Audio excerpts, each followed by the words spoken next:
Hey everybody, today I'm going to review Aquaman. We have now entered the sixth installment of the DC Extended Universe. As much as I love DC, apparently the DC Extended Universe did not quite have the same success that Marvel had. Even though I enjoy all the DC films in this extended universe, unfortunately, both Batman vs. Superman Dawn of Justice and Justice League are not as successful as Warner Brothers wanted it to be, even though Wonder Woman did a much better job.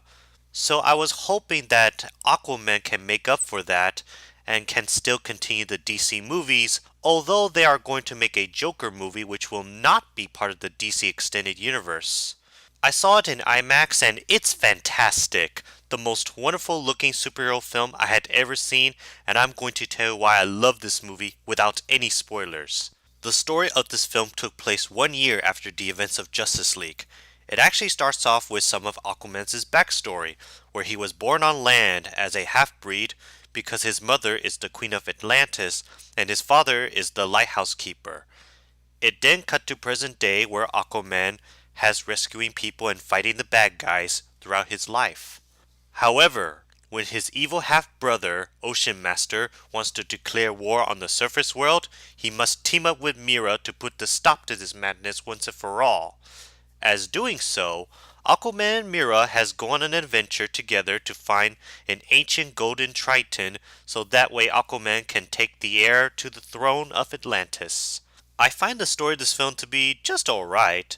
While there are some ridiculous moments, there is, however, some exciting moments, intense moments, and funny moments as well. I even noticed that there are some parts in this film similar to Black Panther, Thor, the Indiana Jones movies, The Adventures of Tintin, and The Little Mermaid. The special effects in this film are spectacular. I really love the environments of Atlantis, the underwater world, and Italy. I can definitely tell that all the sea animals, those fantasy creatures underwater, submarines, the laser beams, and the tidal waves are all used in CGI. Some of the fish creatures in this film are obviously used in motion capture. Atlantis in this film are so futuristic while make it look and seems like ancient Greek at the same time.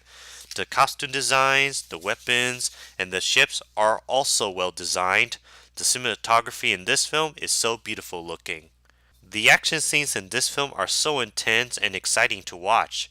I really had a splendid time seeing the fight scenes, the chase scenes in both underwater and Italy, and the battle sequences underwater. The fight between Aquaman and Black Manta, as well as Aquaman fighting Ocean Master, are one of the best fight scenes I had ever seen on film. Now let's move on to the acting, directing, and music. Jason Momoa, as always, did a super amazing job playing Aquaman. Aquaman, of course, is a strong superhero of Atlantis that is a half-breed and also the true heir of Atlantis. Much like what he did in Justice League, he's really good at swimming underwater, talk to sea creatures, fighting something and someone with his Triton. Then there's Mira, played by Amber Heard. Mira, of course, is Aquaman's girlfriend, who is the princess of Atlantis that wants to help Aquaman fulfill his quest. She has the ability to control the waters and also is good at fighting her enemies. She actually had more screen time in this film than Justice League. Also appearing in this film is King Nereus, played by Dolph Lundgren, who is best known as Ivan Drago in both Rocky IV and Creed II, Gunner in the Expendable movies, Sergeant Scott in Universal Soldiers, and He-Man in that cheesy live-action Masters of the Universe movie, Voku, played by Willem Dafoe, Thomas Curry, played by Tamara Morrison, who is from Star Wars Episode II Attack of the Clones as Jango Fett, Star Wars Episode 3 Revenge of the Sith as one of the clone troopers, and Moana as Moana's father, Chief Tui, Merc, played by the new Black Power Ranger himself, Ludi Lin, and Atlana, played by Nicole Kidman. King Nereus is Mira's father, who rules the Atlantean tribe of Exbel, and also the ally to Ocean Master.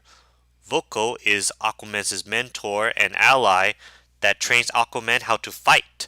I find it interesting that Willem Dafoe was Green Goblin in Sam Raimi's Spider-Man movies. Now Willem Dafoe is one of those actors who have been in both Marvel and DC. Thomas Curry is Aquaman's father, who is the lighthouse keeper.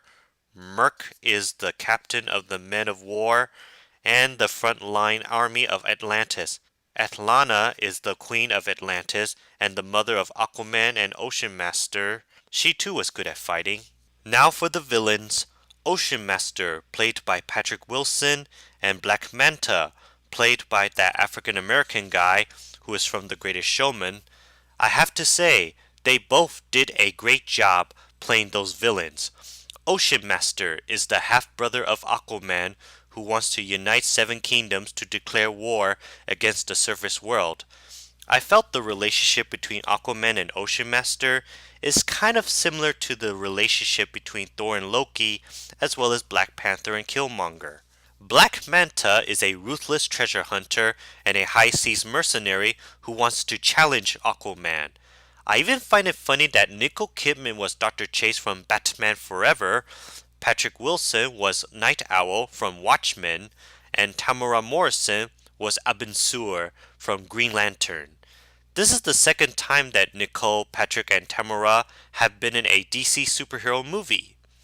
Oh, and by the way, the original Mary Poppins herself, Julie Andrew, had made a cameo appearance in this film by voicing one of the sea creatures, which I will not tell you who it is. James Wan, I think, did a wonderful job directing this movie. This is actually the second time that James Wan had directed an action movie, since he did Furious 7, and this is also the fifth time that James Wan and Patrick Wilson did a movie together, since they have worked with each other on the first two Insidious movies and the first two Conjuring movies. The music composed by Rupert Gregson-Williams sounds very epic and it feels like we are underwater. This is even the second time he did a music for a DC superhero film since he did do the music for Wonder Woman. The song Everything I Need, sang by Skylar Grey, sounds very beautiful to listen to. So overall, it's one of the most fun and fantastic superhero films I had ever seen. While it's not really that perfect, I will say in my opinion, this is the third best DC superhero film I saw in this extended universe after Man of Steel and Wonder Woman. I actually love this film more than Justice League, Batman vs Superman Dawn of Justice, and Suicide Squad. Along with Avengers 3 Infinity War, Black Panther, Mission Impossible 6 Fallout, Jurassic World Fallen Kingdom, Ready Player One, Deadpool 2, Ant-Man and the Wasp, Ralph Breaks the Internet, and A Quiet Place, it is one of the best films I had ever seen this year, in my opinion. I actually enjoyed this film more than Venom. Venom was entertaining, but not that great. Well, it looks like that the DC Extended Universe is on the right track. I am looking forward to seeing an Aquaman sequel, as well as more DC movies in this extended universe like Shazam, Birds of Prey, Cyborg, Wonder Woman 1984, Green Lantern's Corpse, and The Flash. I really hope this extended universe should continue and get better. If you're a fan of DC, go see it. Oh, and be sure to stay on the mid-credits scene. I will not tell you what happened, but it is leading up to another DC film. So I give this movie 4.5 out of 5 nuclear bombs.